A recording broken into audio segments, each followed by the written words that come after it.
Vamos lá para a nossa aula.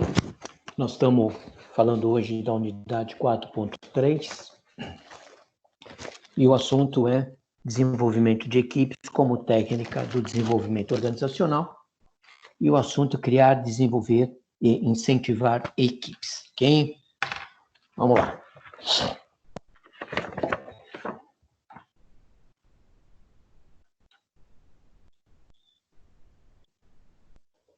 Bom, nós sabemos que quando estamos dentro de uma organização, ou quando estamos dentro de um grupo, ou fazendo alguma coisa em conjunto com alguém, é importante o trabalho em equipe. Sem o trabalho em equipe, nós não conseguimos aí ter bons resultados. Isso em qualquer esfera, tá? Então, é essencial o trabalho em equipe e formar boas equipes. Estimular também a comunicação e o bom relacionamento entre os colaboradores faz toda a diferença dentro de uma empresa. Tá?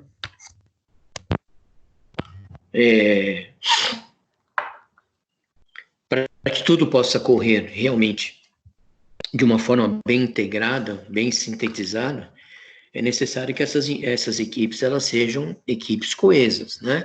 Elas tenham um bom relacionamento, elas mantenham um bom relacionamento, não só entre os colaboradores, mas também intercolaboradores, intersetores e tudo mais, tá? Então, o que é o trabalho em equipe? O trabalho em equipe ele pode ser definido aí como os esforços conjuntos de um grupo ou de uma sociedade visando a solução ou a elaboração de um determinado problema, tá? Ou seja, um grupo ou um conjunto de pessoas que se dedicam a realizar determinada tarefa, que estão trabalhando em equipe, eles estão trabalhando juntos para atingir o mesmo objetivo. Dentro de uma equipe, pode acontecer, como realmente acontece, de você ter ali várias pessoas, cada um fazendo ou se dedicando a uma determinada tarefa, mas que no final essas tarefas serão somadas para se atingir um determinado objetivo, tá? A denominação de equipe, ela se origina aí na época logo após a Primeira Guerra Mundial, né? Foi uma ação conjunta que possibilitou a troca de conhecimentos especialistas em diversas áreas para poder aí reconstruir tudo aquilo que foi destruído pela guerra, tá? É importante o trabalho em equipe? Óbvio que é importante, né? Ele é essencial em qualquer esfera, né? Nós estamos falando aqui do meio corporativo, mas o trabalho em equipe, ele é essencial em qualquer esfera, em qualquer coisa que você vai fazer, você tendo alguém, mais uma pessoa, um grupo de pessoas para desenvolver algum trabalho, ele é super importante, né? Aliás, se deve trabalhar em equipe, não se deve trabalhar individualmente, a não ser que seja uma coisa muito específica, alguma coisa que você esteja fazendo, que você detém aquele conhecimento, aquela habilidade, tudo bem, mas são casos pontuais, né? Não se pode ter isso como uma prática. As pessoas que têm dificuldade em trabalhar em equipe sofrem demais, né? Digamos assim, entre aspas, atrapalha demais o trabalho não tem uma qualidade boa, não se atinge o objetivo e tudo mais, né? Então, trabalhar em equipe, digamos assim, que exige muito de você, porque você precisa ter uma habilidade interpessoal, você precisa entender as pessoas, você precisa ter empatia, você precisa ter paciência, você precisa ter compreensão, né? Então, trabalhar em equipe, digamos que não seja uma coisa assim muito fácil, tá?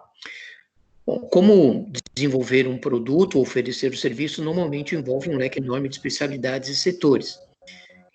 Quando se faz isso, é essencial que todos trabalhem aí em conjunto, né? Você tem um determinado projeto, por exemplo, o desenvolvimento de um determinado produto, um processo novo que está sendo implantado, a mudança, por exemplo, de um software, tá? Então, isso exige muito o trabalho em equipe. Funciona da mesma maneira que o time esportivo, né? Cada um se especializou em uma função.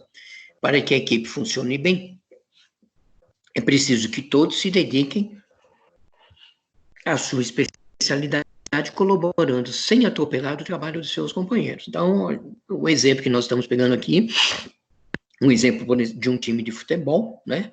Cada um se especializou numa função, numa determinada área, tá? E a soma de todas essas especialidades é que vai resultar ali no resultado final, tá? Uma coisa que chama muito atenção quando nós falamos aí de trabalhar em equipe, de fazer alguma coisa em equipe, é justamente você não atropelar o trabalho do seu companheiro, né? Eu conheço várias pessoas, e quando você fala de trabalhar em equipe, todo mundo fala que trabalha em equipe, que sabe trabalhar em equipe e tudo mais, mas quando você, não é o nosso caso agora, infelizmente, né? Mas quando você coloca as pessoas para trabalhar em equipe, você dá uma atividade dessa, você percebe que algumas dessas pessoas, por característica própria, óbvio, não faz aquilo por mal, porque a característica humana tem no meio aí também a proatividade, tem aqueles que se destacam mais, né, já vão à frente fazendo as coisas, você percebe que as pessoas acabam atropelando o trabalho, né? Ela não consegue fazer só a parte dela, ela tem que fazer a parte do outro, né? Ou, por exemplo, um outro caso também, dentro de um trabalho em equipe, que cada um faz uma determinada parte, você faz lá a sua parte e tal, e quando alguém vai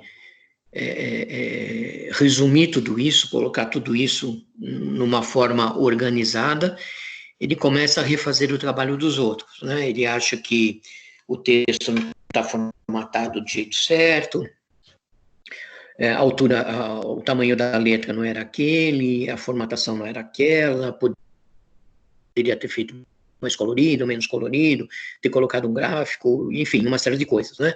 Então, são pessoas que têm dificuldade em trabalhar em equipe, né? Porque acaba aí atropelando o trabalho do seu companheiro. Você pode colaborar, claro, né? Você pode sugerir, você pode dar ideia, né? Você pode fazer, e tudo isso é bem-vindo, óbvio, né? Mas você não pode atropelar o trabalho do seu companheiro, você não pode menosprezar o trabalho do seu companheiro, tá? Então, é uma das coisas importantes aí quando se trabalha em equipe, tá? Bom, nós temos aí as principais habilidades para se trabalhar em equipe, né? Então, por exemplo, eu tenho que gerenciar uma equipe, né? Eu preciso ter aí, gerenciar o conflito, eu tenho uma comunicação eficiente, eu tenho aí uma proatividade, eu tenho a inovação, eu tenho a confiança, eu tenho aí o respeito, tá? Então, nós temos alguns itens aí que nos ajudam, que são primordiais, que são importantes, né, para que a gente possa trabalhar em equipe. A primeira delas ali seria o gerenciar o conflito, né? Então, grande parte aí dos profissionais procura, quando trabalha em equipe, procura evitar os conflitos, às vezes que eles estão aí, que eles aparecem, né? Procura também ignorar, não é uma maneira saudável de se fazer isso, né? Isso se torna necessário para que a gente possa desenvolver aí um conjunto de habilidades, para que a gente possa desenvolver empatia, proatividade, né? A empatia, como eu falei lá no começo, ela é fundamental para que a gente possa aí trabalhar em equipe, tá? Isso é fundamental, ok? Depois nós temos aí a comunicação eficiente. Comunicação, quando a gente fala de comunicação, não é só aquela comunicação de você simplesmente comunicar alguém, conversar com alguém, explicar alguma coisa para alguém, né? Mas ela também tem o sentido de feedback, né? É importantíssimo o feedback. Então, essa comunicação, para ela ser eficiente, então ela precisa ter ali, né, a informação, depois ela precisa ter o retorno, ela precisa ter o feedback, tá?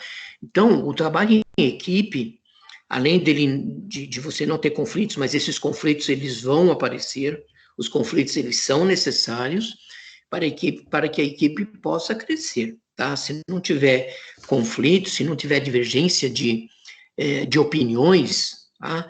Fica difícil o trabalho sair do jeito que ele deveria sair, ok? Então, o conflito, ele precisa existir, mas é aquele conflito sadio, né? Aquele conflito em que as pessoas vão ali se degladiar, vai criar ódio, não, eu quero sair da equipe porque ele não concorda com o que eu faço, não aceita as minhas ideias, não é dessa forma, tá? Lembre-se que a divergência, ela é necessária, tá? A gente, todo mundo ali tem uma ideia, tem uma visão daquilo que está acontecendo, nós temos que ter o senso crítico, já falamos o que é o senso crítico, tá? Então, nós precisamos colocar ali o senso crítico e tal, para a gente poder trabalhar. E a comunicação também, ela vem aliada a tudo isso, né? Porque a pessoa coloca uma opinião, ou tem uma determinada dúvida, ou precisa de tem uma sugestão que precisa de aprovação de alguém. Então, essa comunicação, esse feedback, esse retorno, ele é essencial para que realmente isso possa acontecer, né?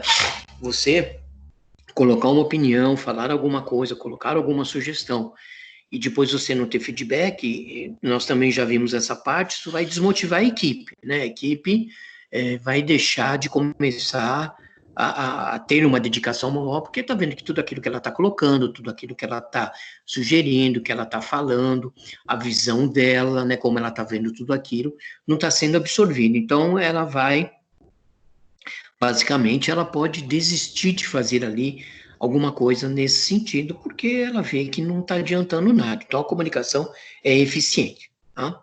Depois nós temos ali a proatividade. Proatividade é você trabalhar, é você antecipar as necessidades de uma forma autônoma, né? De você atender alguma coisa ali que está acontecendo, tá?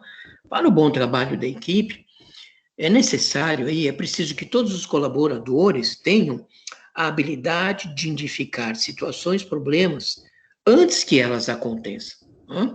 O mais importante, no entanto, é tomar uma atitude e oferecer soluções. Tá? Uma equipe formada por colaboradores proativos tem o funcionamento muito mais eficiente. Tá? Os resultados são melhores e são obtidos de forma muito mais rápida. Essa característica também possibilita que os processos possam e sejam otimizados, elevando a qualidade do trabalho como um todo. Tá?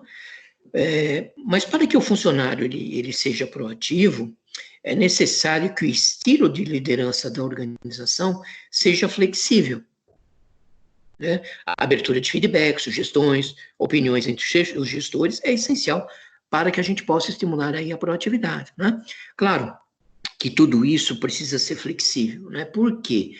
Porque se você não tem uma flexibilidade na liderança, de tomar uma determinada atitude, de sair à frente, de fazer alguma coisa, né, de resolver um problema que você está vendo, e se a liderança não é flexível, você acaba não tendo proatividade, né, porque você fala, bom, eu queria fazer isso, mas para mim fazer isso eu preciso pedir autorização, eu preciso esperar o feedback, eu preciso que fulano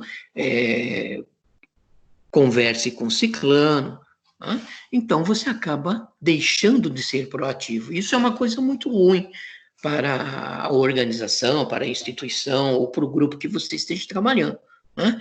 Porque nós vimos aí que a proatividade, ele acaba resolvendo os problemas muito mais rápido, de uma forma muito mais eficiente.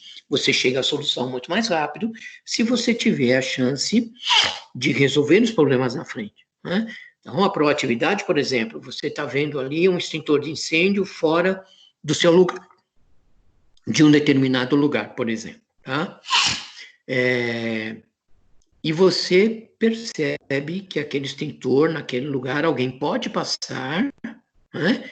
E sem perceber, desapercebido, prestando atenção numa outra coisa, conversando com alguém, pode tropeçar naquele extintor, cair e se machucar, né? Você não vai passar a mão no telefone, ligar para alguém da CIPA, para o RH, para dizer, olha, tem um extintor que está fora de lugar, e não sei o quê, não sei o que lá, etc. e tal. Então, tem certas coisas que a gente pode e deve fazer, né? Para evitar um determinado problema, acontecer alguma coisa, para ser mais eficiente e tudo mais. Né?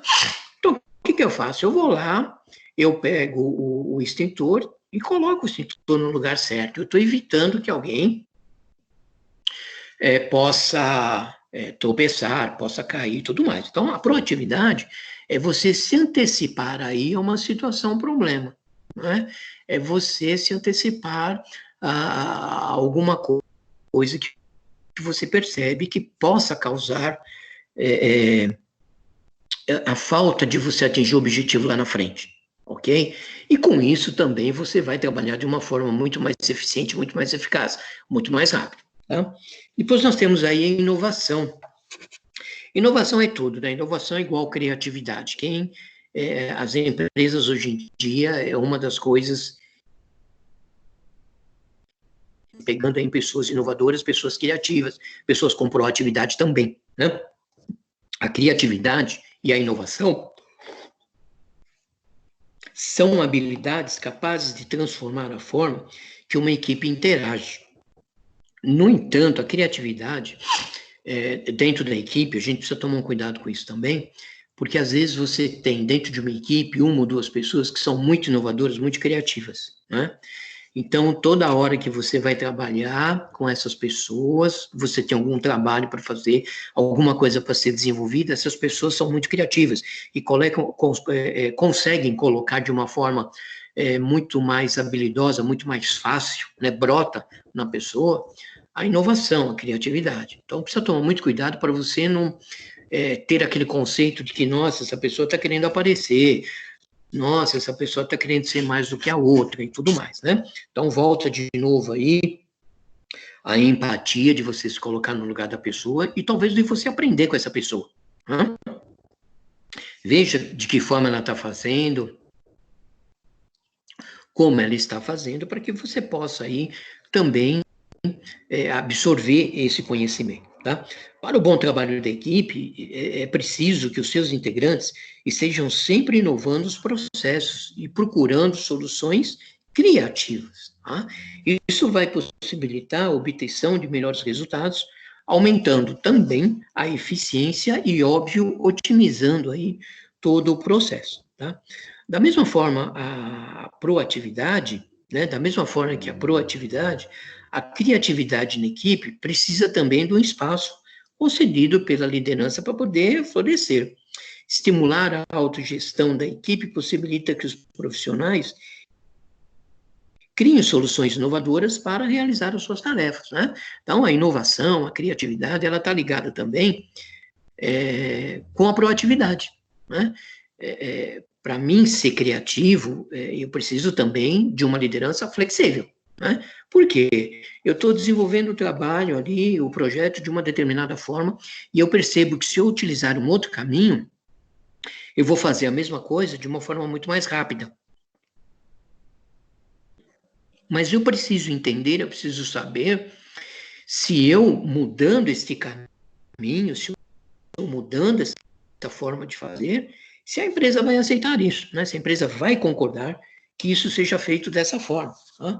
Então, a proatividade,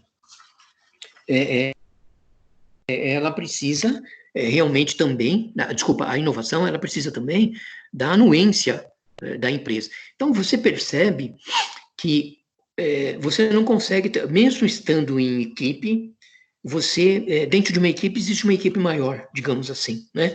Muitas das coisas que nós precisamos fazer na empresa, tá? Mesmo como uma equipe, né?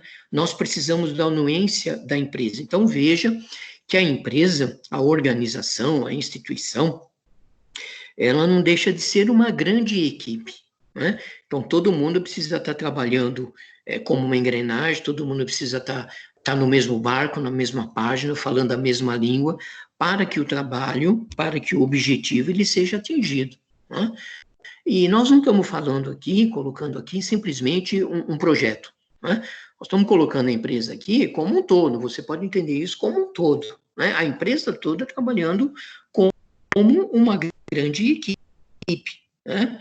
Porque, veja que você tem coisas que toda hora você está dependendo de alguém superior para te autorizar, de alguém superior para te autorizar, tá? Então, todas essas coisas, elas podem já ser resolvidas logo no começo, né?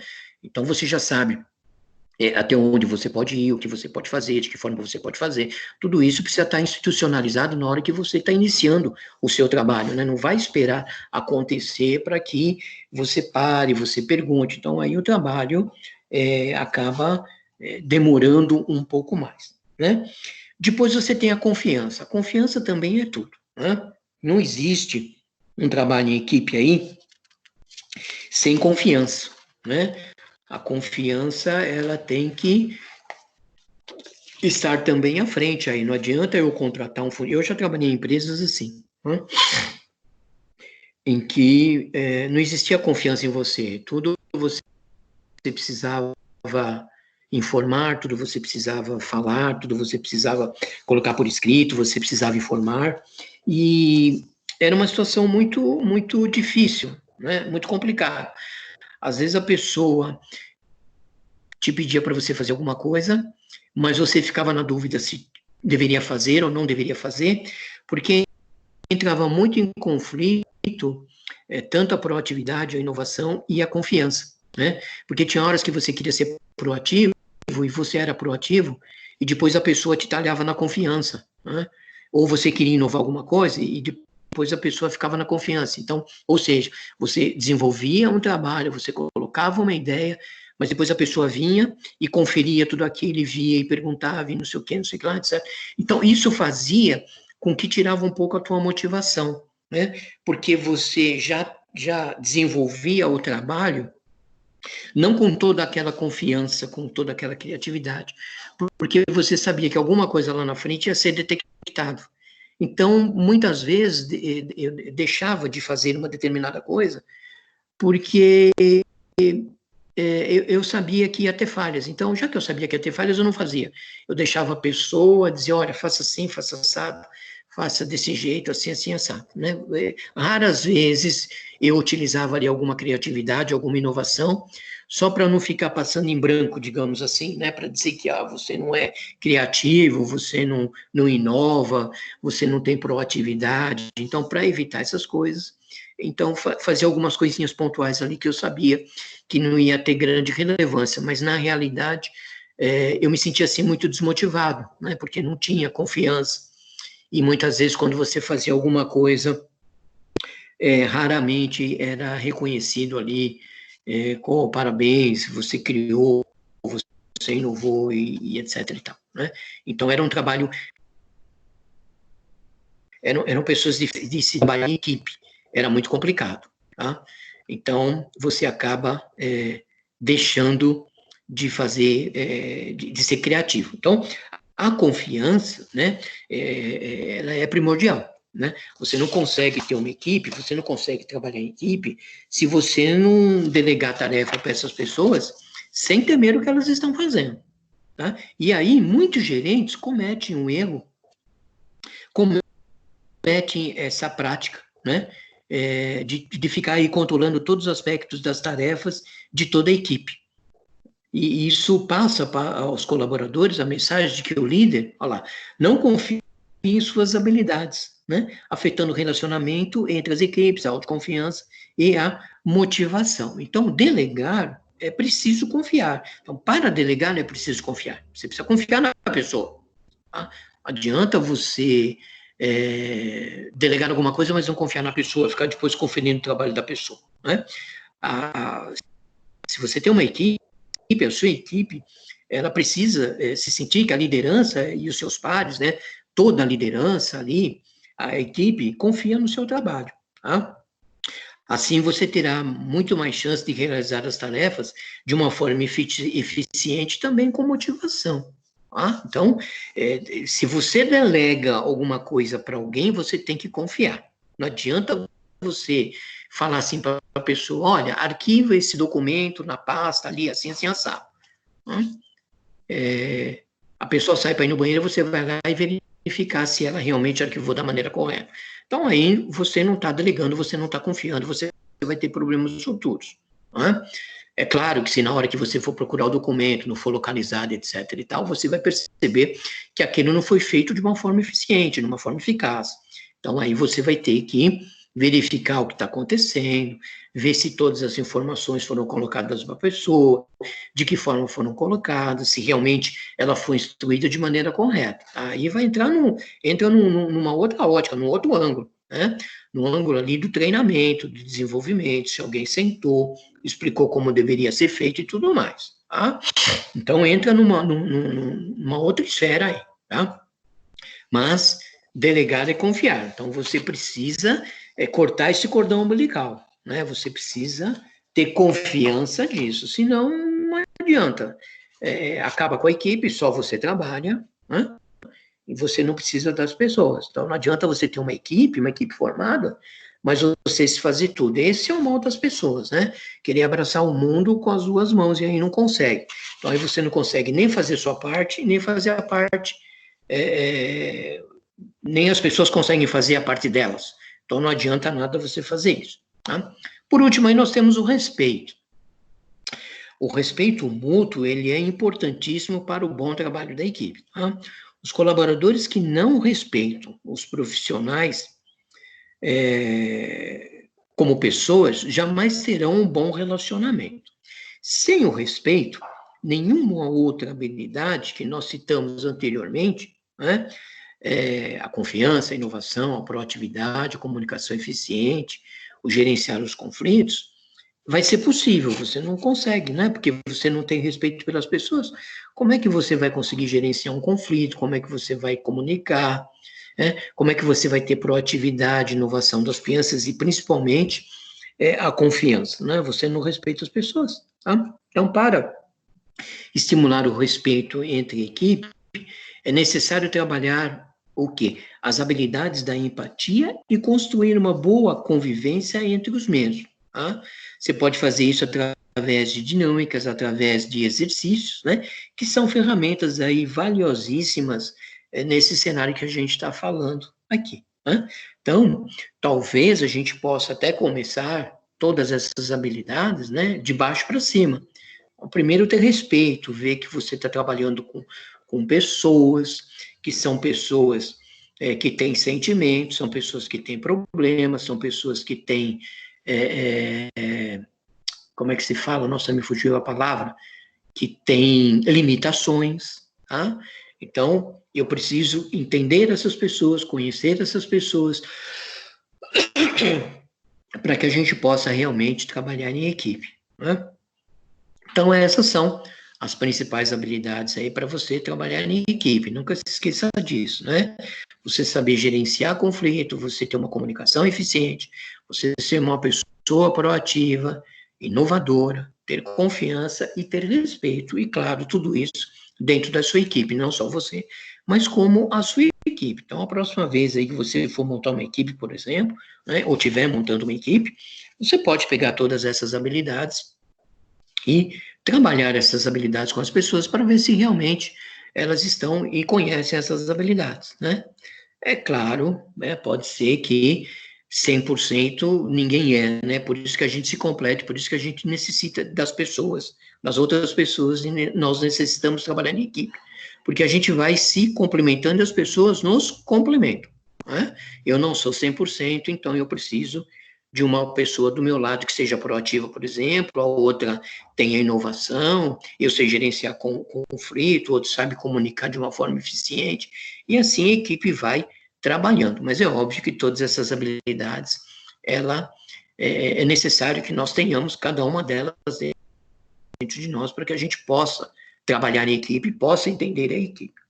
Tá?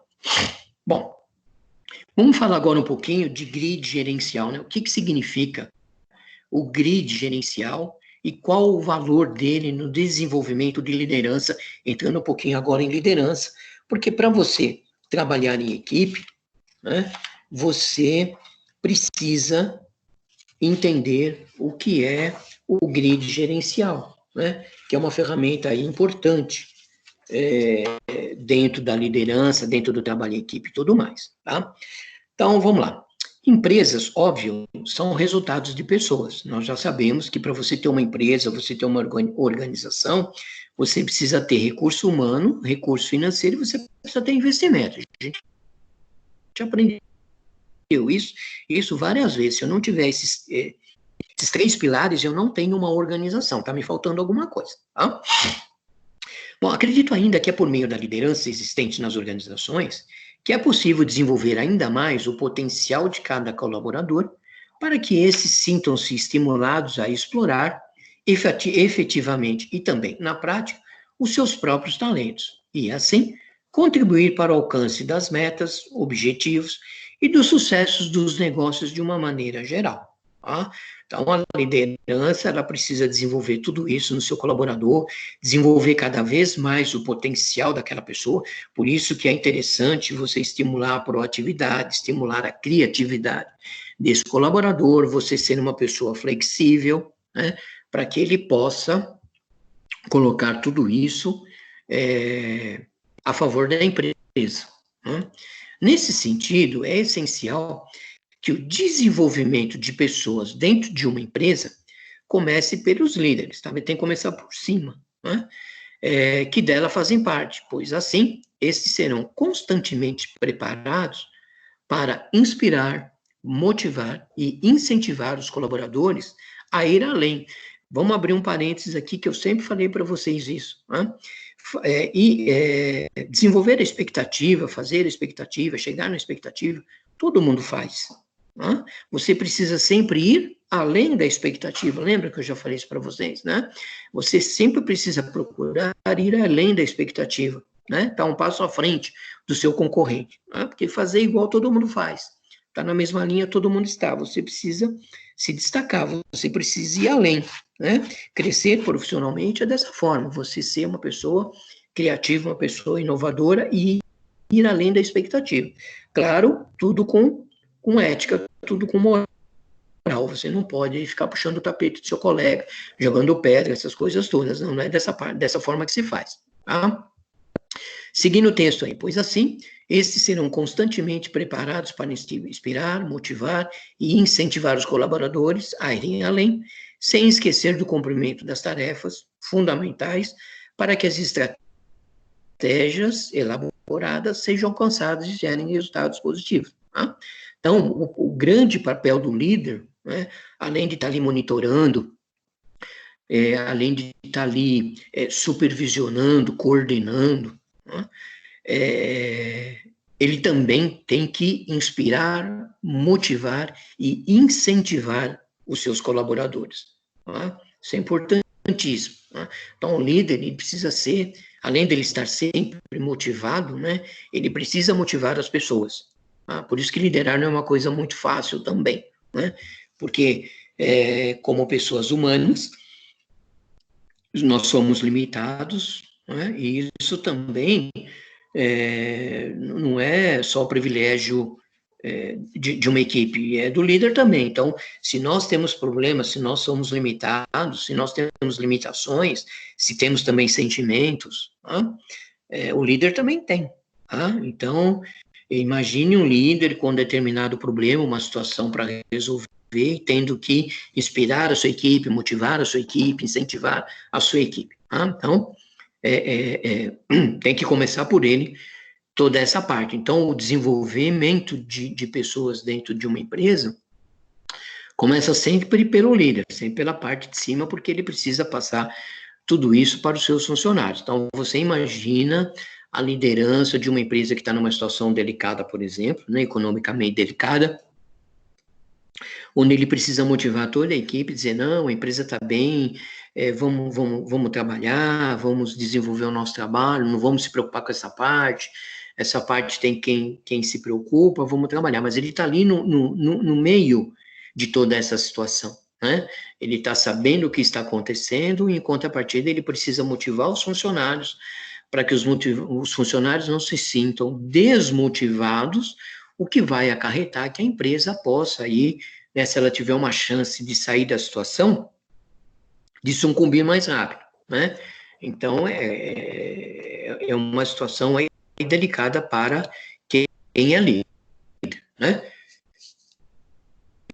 Muito bem, mas o que é o grid gerencial, né? O conceito de grid gerencial, também chamado aí e conhecida como grade gerencial ou uma rede administrativa, ela foi criada, desenvolvida e estudada por William Blake e Jane Moulton, relacionado a um método de treinamento de liderança e gestão que se tornou amplamente difundido ao longo da década de 1960.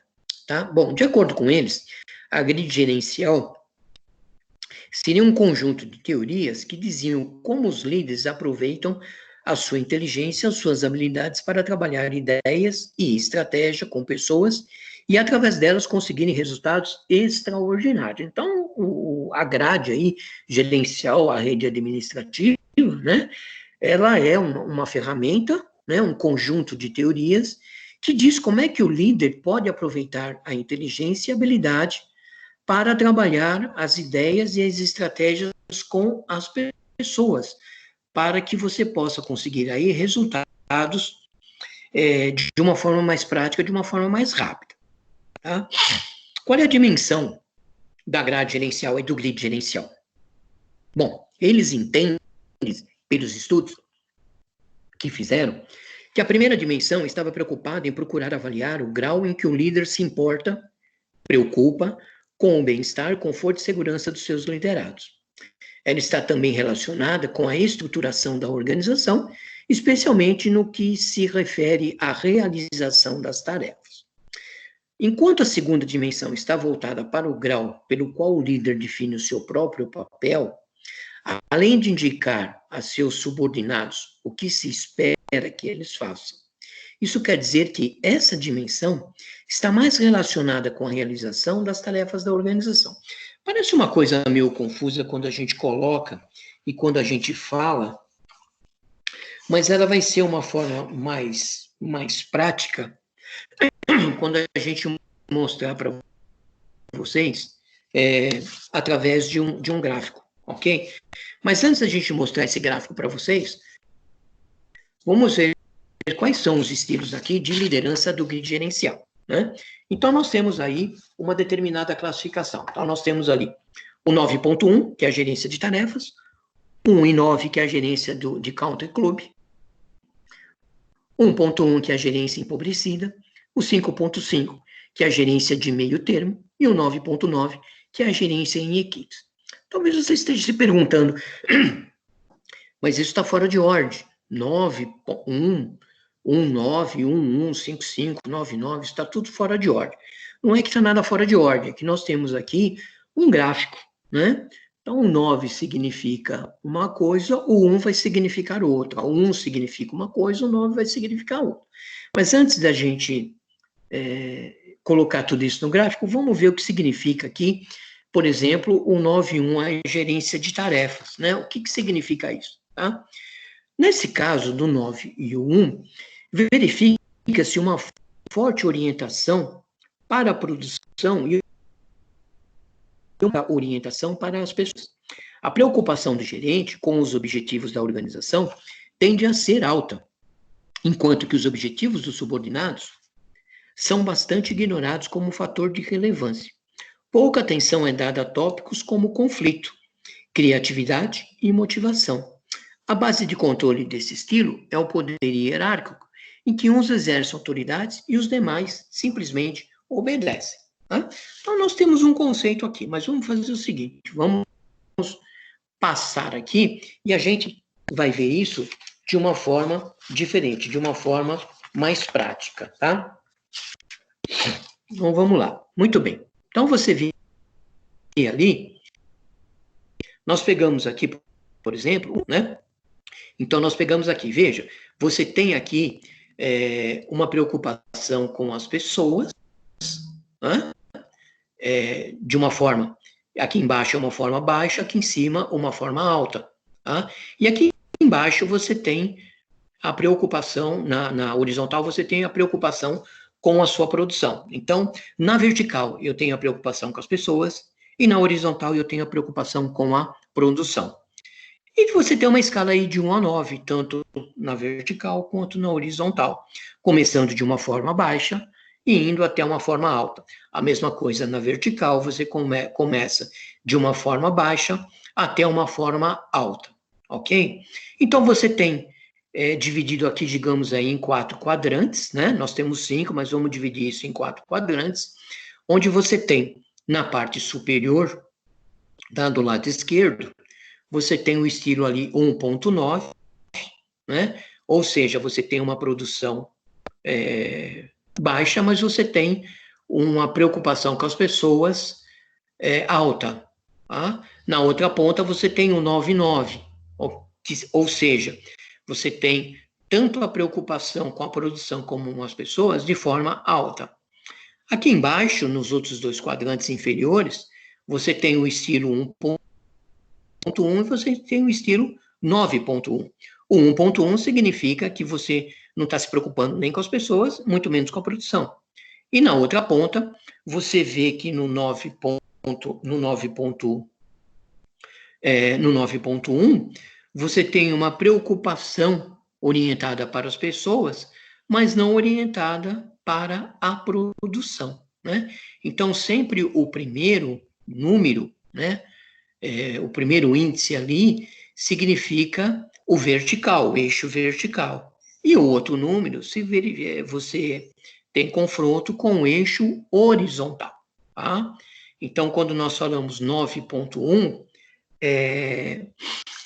você percebe que a eficiência na operação decorre de um arranjo do trabalho com as pessoas, que elas interfiram, por exemplo, num grau mínimo na produção, né? Então, vamos verificar de novo esse conceito, tá? Então, 9.1... Oi? Então, esse 9.1, ele tá mais para as pessoas, né? Ele dá mais atenção às pessoas. Isso mesmo. Então, vamos explicar de novo o 9.1 aqui, tá? Ó, verifica-se forte orientação para a produção e fraca orientação para as pessoas, o 9.1 aqui, tá? Que é o quadrante inferior esquerdo, tá? A preocupação do gerente com os objetivos da organização tende a ser alta, enquanto os objetivos dos subordinados são bastante ignorados com fator de relevância. Pouca atenção é dada aos tópicos como conflito, criatividade e motivação.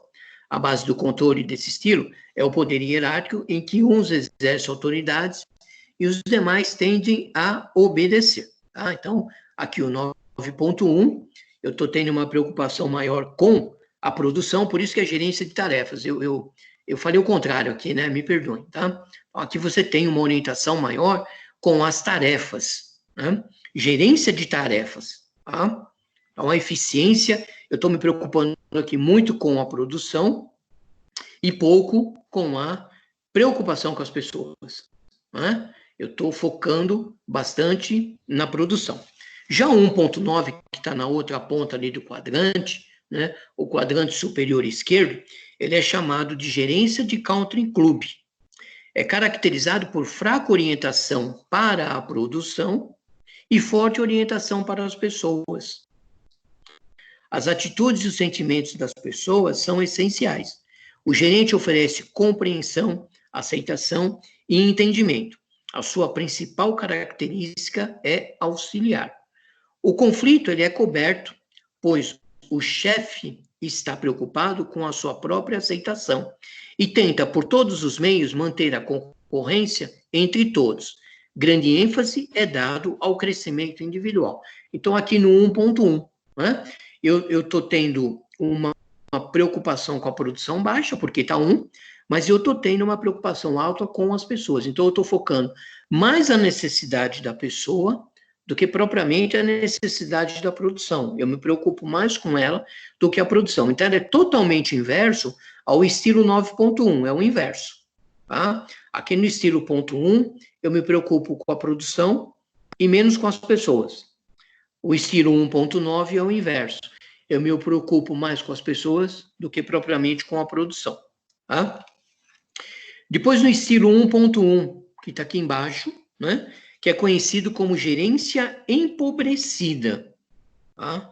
Então, nessa gerência empobrecida, há uma fraca orientação, tanto para as pessoas como para a produção.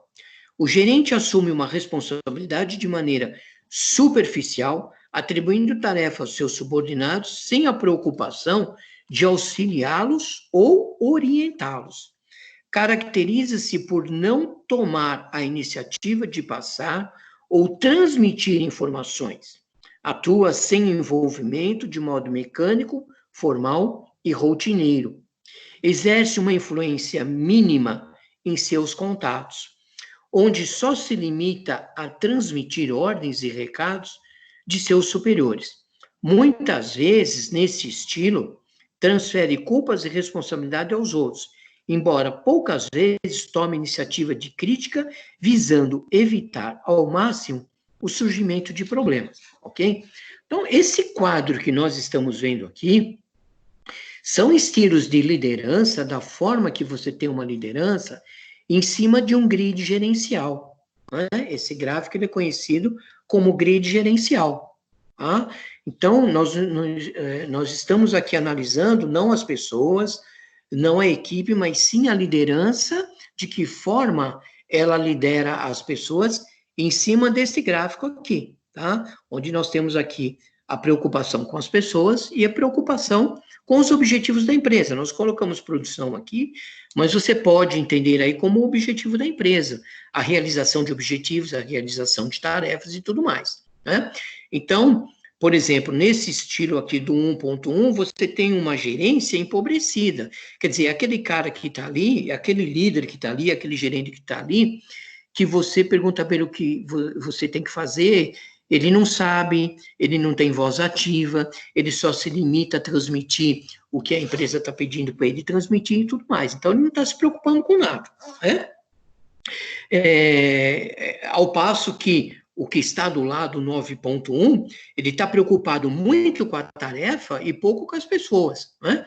Esse estilo de liderança aqui, o gerente de tarefas, é aquela pessoa que você chega e fala para ele que está com dor de cabeça, e ele fala para você, eu não tenho nada a ver com a sua vida, continua trabalhando, né? O inverso do 1.9, né? Você chega para ele e fala assim, olha, eu estou com um problema, eu preciso ir no banco, não, pode ir aí, larga aí, pode ir lá, depois eu ponho alguém para fazer aquela coisa toda. Então, tá vendo? Você tem estilos de lideranças aqui, você começa a conhecer a liderança através desse grid aqui, através desse gráfico. Como é que a pessoa está trabalhando, de que forma que ela está trabalhando. Tá? Depois nós temos aí o estilo 5.5, que é esse que está no centro desse gráfico, no centro do quadrante aí, né? E é conhecida como gerência de meio termo, por isso que ele está no meio do gráfico, né? Nem tanto ao Sol, nem tanto à Terra, né? Nem tanto tudo mais, né? Ele está ali no meio termo. Tá? Então, esse caso, ele representa uma orientação intermediária para a produção, são modernas pessoas. Pressupõe aí conflito entre os objetivos organizacionais de produção e as necessidades individuais, mas parte do pressuposto que as pessoas são práticas e têm consciência de que algum esforço precisa ser feito no trabalho. Tanto o sistema formal como o informal são utilizados com o objetivo de manter as pessoas cientes da situação. O gerente comunica-se livremente com os seus subordinados. A moral aqui é considerada importante. Tá? Então, ele é um cara equilibrado, através do equilíbrio entre a execução do trabalho, a manutenção da moral, um nível satisfatório. É aquele cara que ele tem jogo de cintura, né? Ele libera um pouco para o funcionário, depois ele puxa um pouco para a empresa. Então, ele está sempre ali fazendo o bem bolado. Né? Ele está sempre ali no meio termo para, digamos assim, não arrumar muita confusão. Tá? E, por último, nós temos ali o estilo 9.9. Tá? Ele é caracterizado por uma forte orientação, tanto para a produção como também para as empresas. A diferença em relação aos outros estilos gerenciais é a não aceitação do conflito permanente entre os objetivos de produção da organização e as necessidades das pessoas. O objetivo básico desse estilo de gerência é favorecer as condições que integrem criatividade, alta produtividade e moral mediante ação conjunta em equipe. O dirigente 9.9 tem como sua responsabilidade as providências para que planejamento, direção, controle sejam realizados perfeitamente. A comunicação, nesse caso, ela é aberta. Quanto aos conflitos, são encarados tanto como impedimento à realização das metas organizacionais, como também, que eu falei para vocês no começo da aula, estimuladores da inovação, da criatividade e da elaboração de novas ideias que podem contribuir para o crescimento da organização. Né? Então, o melhor estilo de liderança aqui que a gente encontra, digamos assim, seria o estilo 9.9, né? Porque aí ele é obtido através de pessoas comprometidas, pessoas envolvidas, pessoas com confiança, pessoas com respeito. Né? Há uma interdependência através do interesse comum do objetivo da organização. Então, da mesma forma que eu estou exigindo que as pessoas trabalhem, eu também estou me importando aí com a característica, com a necessidade de cada uma das pessoas. Né? Eu também vejo as pessoas aí como pessoas, e não como instrumentos de produção. Tá? Voltamos de novo a frisar aí que é importante a gente entender que quando eu falo a preocupação com a produção, eu não estou vendo chão de fábrica aqui, né? Eu estou falando de você produzir alguma coisa, seja na fábrica, seja de modo administrativo. E também o que o quadro está nos mostrando aqui é o trabalho da liderança. Nós estamos falando aqui, não estou falando de equipe aqui, né? Eu estou falando de liderança, eu estou falando daquele cara que está à frente, né? Que está fazendo ali o meio termo, né? A ponte entre a alta administração e a equipe, os funcionários, de que forma que ele lidera essas pessoas. Então, eu estou colocando essa liderança dentro de um quadro, né, dentro de um estilo de liderança chamado grid comercial ou grade gerencial, né, que a gente acabou de conhecer, para mim poder entender de que forma essa pessoa está liderando outras pessoas. Tá bom? Alguém quer fazer alguma pergunta em relação a esse quadro?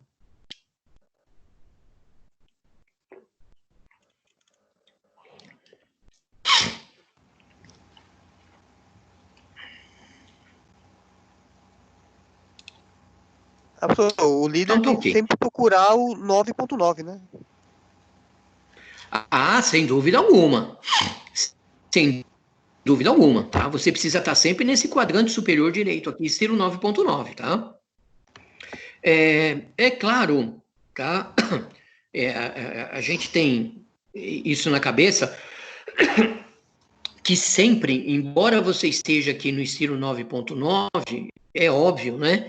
Que sempre a liderança, a tendência é você sempre puxar um pouco mais para a empresa do que para o funcionário, isso é óbvio, né?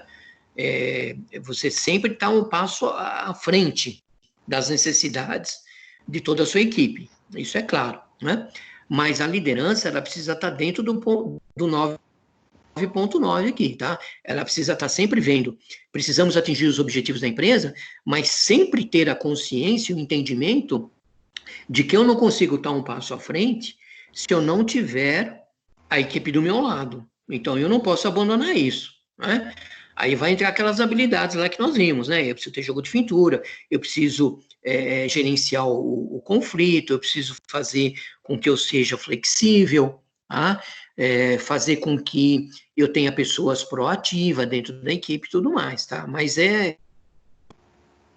o que você falou realmente é verdade. Você precisa estar sempre, a liderança precisa estar sempre no estilo 9.9, tá? Professor. Pois não? Mas o 5.5 não seria bom também?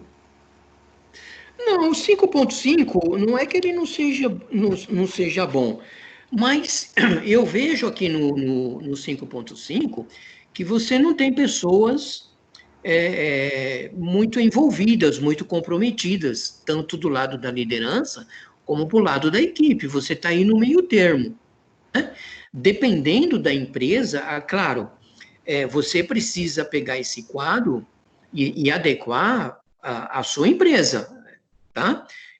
De que forma, onde ele se encaixa dentro da sua empresa, tá? Pode ser que, dependendo de cada uma das empresas, ele vai se adequar de uma forma melhor,